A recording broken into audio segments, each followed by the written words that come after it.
that was interesting process, because I really kind of just jumped into painting, and for about 6 months prior I was just painting with the director at his place. The more I researched about him, I knew of him, knew his work a bit, but the more I researched him and the more I saw footage and interviews with him, the closer I felt to him and the more respect I had for him, even beyond his work. His work was really resonant, really speaks to me very specifically, and is a voice that's very clear to me. In watching the videos of him, I was able to find, these kind of eccentricities of his behavior that I hooked into, that I think were helpful. If you've seen Radiant Child, you've probably seen some of the footage that I saw, because I haven't seen Radiant Child yet. I'm very much looking forward to it, but yeah, that was certainly a part of it. Chad, you pissed them all down. Here come the crew.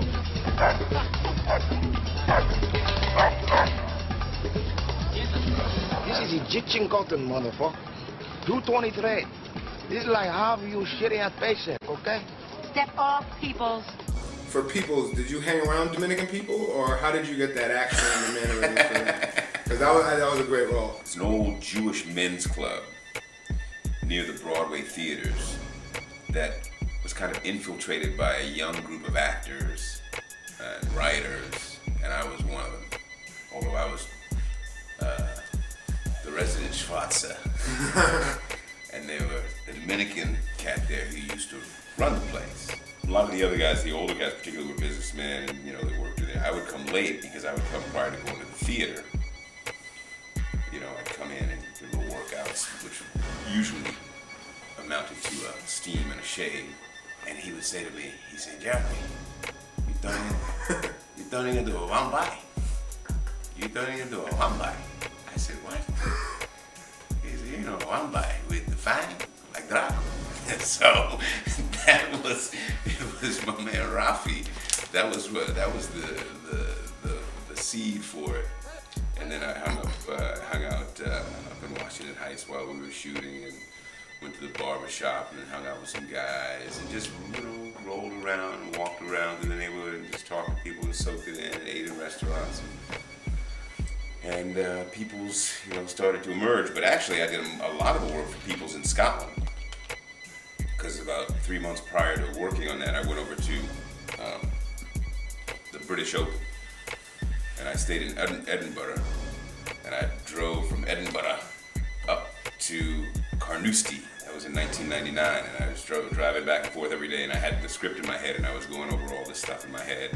That's where all the Tiger Woods stuff, the golf stuff, the golf references came from, was because I was, that's where I was when I was thinking about it, because I think they had some references to tennis and stuff like that in. So there was a lot of stuff that I kind of improvised as well, but much of that came from Scotland.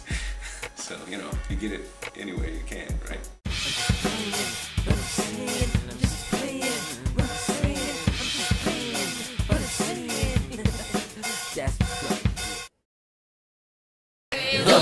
Get a dose now, put it in your iPod. Take a picture, you might need a tripod. You on site, better watch your sight guard. He might tell you ain't ready for this night, dog. Ladies say it's fire, fellas think it's dope.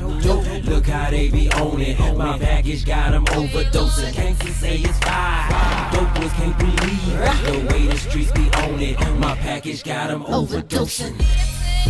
Dose it, dose it, dose it. Okay.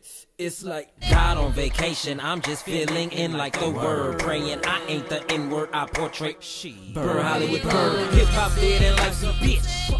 I'm a legend in the flesh. Shop out the trunk.